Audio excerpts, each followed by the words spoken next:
This is Josh. He's been a client of mine for over 2 years. When he came to me, he had severe low back pain, okay, sciatica. He also had a slight bulge in his disc. And just kind of talk about it and where we're at now. Yeah, so I mean, I was, taking pain medicine to just kind of get through the day. A lot of sitting with office work, driving, hamstrings super tight, and I couldn't even do 20 pounds, barbells for bent over rows. And now my back has really opened up. The pain's gone. No longer taking Advil, so I feel really good. So what we're going to do is we're going to show you a little bit of his warm-up exercise and his glutes, the main things that fixed him. But we're also going to show you today an advanced lifting program that he's now on that he can do, and it's kind of unbelievable because most people that have these problems, very hard to get back into lifting without getting hurt again. So we're going to show you that now. All right, so let's do your warm-up. He's doing his back. He's doing a back squat now, and Josh is same age as me, right? You're 43? 44. Yeah. 44. So what do you want to warm up with, 25s? Sure. So he's going to do 2 warm-up sets, and then we're going all out for 8 to 12 reps and just 1 set. And then he moves on to the next exercise. He does 1 warm-up set, then all out for 8 to 12 reps.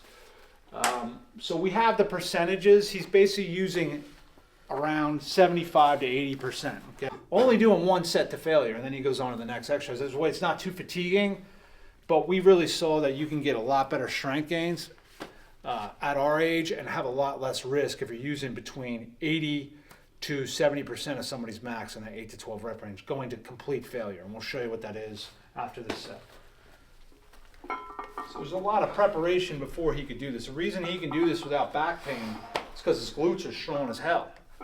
Okay, real strong glutes, and we had to work on one side of his back, and we'll show you that as well. It's called the back equalizer. Really weak on his left back from all the golfing and swinging to one side. His right back was very strong, so we'll show you that as well. All right, you want a little more rest? You good? Yeah, you just take a little more rest. So he's going for his max right now. We'll see how he does. Again, a lot less pressure on your body. You're only doing 1 set to failure. You're not going crazy weight. So this taps into those fast twitch motor units, especially at our old age. That's what we want.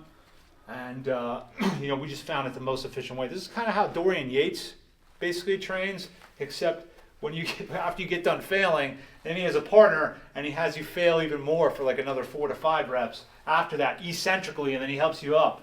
But it's a little too dangerous for us at this age. So we're just sticking with this. All right. Ready? Goes up. Okay, go. Come on. Up. And up. 1. He's got this. He'll be able to do probably 11 or 12. Come on. Up. 3. Come on. Up. 4. Come on. Up. 5. Come on. Up. 6. He's got no back pain. It's easy for him. Come on. 7. Come on. He's a little weaker this week. Come on. 8. Come on. Up. 9. He's got at least 11. Come on. 10. He's got 12. He's got his max right here. He's up. Come on. One more. He's up. Yeah. That's up. That's 6. Now he's done. And we have 1 more exercise he's going to move on to after that. And we're going to do some hamstrings as well. But easy way to train. So now we're going to let's go to the calculation. So he just beat that. So we're going to take 215 and we're going to divide it by 0.7. How do I know that? Because if you get 12 reps, that's about 70%. We have this up here. So 75% would be a 10 rep max. This is 11, 72%. 70% here would be a 12 rep max. Okay, so now his max now is 307. We'll round it to 305 or 310. And then we're going to take that weight. So let's take 310. And next week is his rest week. Then after that, every 4th week we take a rest week. So he does 3 weeks like this, rest week. The following week he's going to come back and we're going to take 310. We're going to multiply it by 0.8. So he's going to be using 250 next week, and he's going to try to get 8 or 9 reps of that. And then we go through the same process. He hits 12. Great. We take the rest week, we go back, and we up his max. If he doesn't hit 12, then he keeps that weight. He's just going to, now again, he's just doing one warm-up set, and then he's going into it. The first exercise, we always do a little bit more warm-up set with the squats, because he's not warmed up, obviously. Now he's really warmed up, so you only just need one. We're just put a little 12 to 15 reps, just get a nice burn in the quads, and then we go in, hit it with that 8 to 12. Get a little more narrow stance, a little bit closer, right there, that's perfect, yep. So he's really concentrating. I like doing the lift when I do this here, because then it puts more pressure on the quads too, and it's just healthier. It's easier to get down, you don't feel so crunched up in your hip flexors. That's why we have a little bit of lift here. We did start with him with a box here, but now he's, you know, his knees and everything are pretty strong, so we don't have to worry about that now. Felt good? Yeah. Now what do we go to, 135? Yeah. Reps of this weight. So you got 10 reps. Again, his goal is 12. If he hits 12, we're going to readjust his max. Next week's his rest week. He's already done 3 weeks. Fourth week, he just takes off, or he does very light in the gym. Just cut everything by half, cut the weights down. 180 would be the max.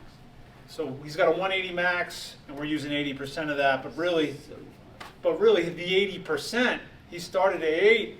The 80% now goes from 80, and it turns into, if he hits 12, it turns into 70%. So it's, the intensity goes up, but the weight is actually lighter because his max went up.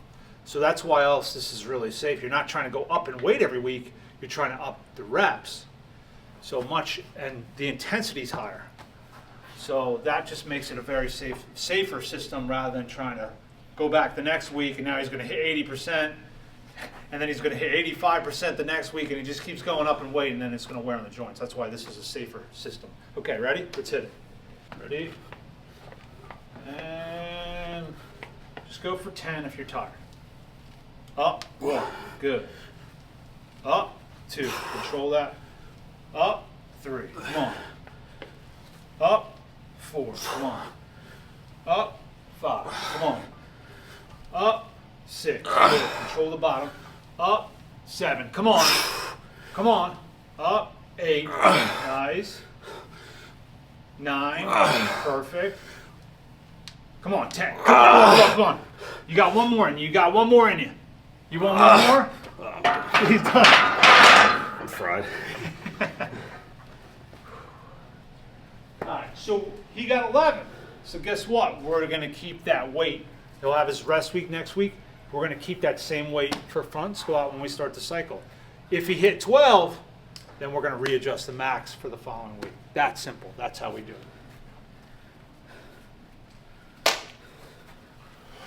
And now we have one more exercise. He's going to do another hamstrings. We're just basically doing 2 quad exercises, 2 hamstring exercises of failure. And that's good. And another day he does his glutes. But look at how strong you got. I hit the road hard the last 2 days. But look at how strong you got. I know. It's like... So he didn't know he was doing legs today. He thought he was doing upper. So he did 2 hard running workouts the last 2 days. But look at how strong he got. I did 6 miles Sunday and yesterday. So he's running, no back pain. He's golfing, no back pain. Now let's go into hamstrings now so you guys can see this too. So he's doing one warm-up set and then 1 set to failure. Just 12 to 15, okay, and then we're going to go to failure. You apply the same concept as we did with the squat. You feel great after it, right? I mean, what do you really, once we started going into this training, how much do you like it? Oh, love it. The hardest part is actually just realizing on that main set just to push through and give it your all and not leave anything in the tank because you don't have a 3rd set or a 4th set. So once you kind of get to that understanding of just like you just got to really push hard and don't worry about it, then the workout changes tremendously. It's great. Good. Yep. 3. Good. 4. Turn that in a little bit. 5. Keep your form. Keep your form. Come on. 6. Good. 7. Come on. 8. Come on. 9. Come on. 10. Come on. 11. Come on. All right. So this side was a little stronger than he started, he could, you know, he was doing like 6 or 8. Now he's up, he did like 15 last week. So now we're gonna give him some weight. I prefer this over the Nordic because you really can get into the glutes. It's safer on the hamstring. Just hold it on your chest. He's never done weight before. Like that? Go ahead, yep, and up. Yep, good. Squeeze into the glutes. Let the legs straighten out and up. Squeeze into the glutes and the hamstring. Yep. 2, good. So you can kind of slide back and you can dig in and then you can really get into your glutes. So I really prefer this. We do Nordic sometimes, okay, but this is just safer at my age and it's still hard as hell. Like, come on. 8. Come on. Good. Come on. Okay, 10, done. Good. That's it.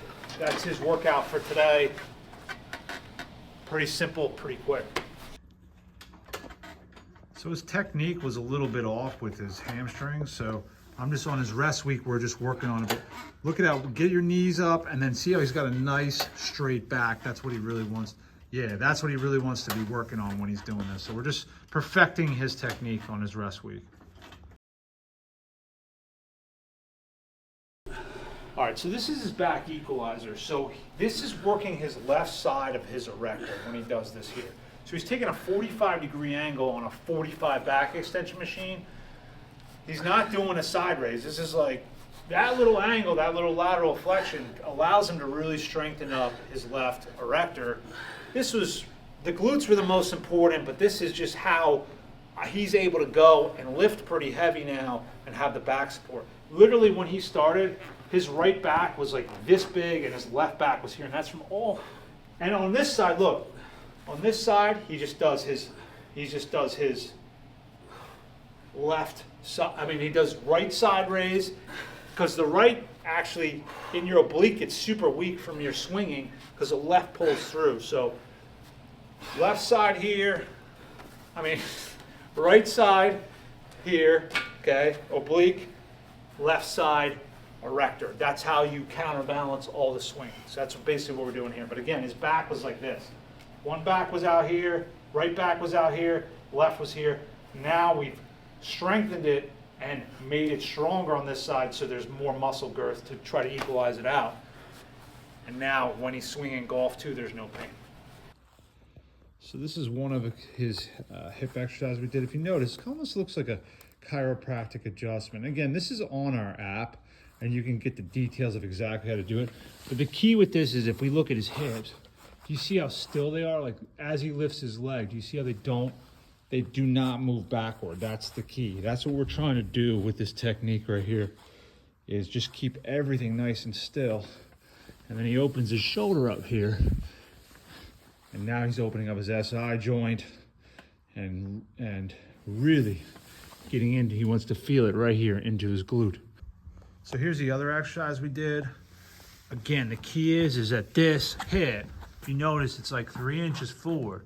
And he can maintain that and lift the knee. When he started, he could only lift it up a tiny little bit. To keep his hip down, we had to stay very low so he could maintain that angle. And again, this is in the app and you can see more examples, but he's way better at this now. And he's able, this is all glute medius.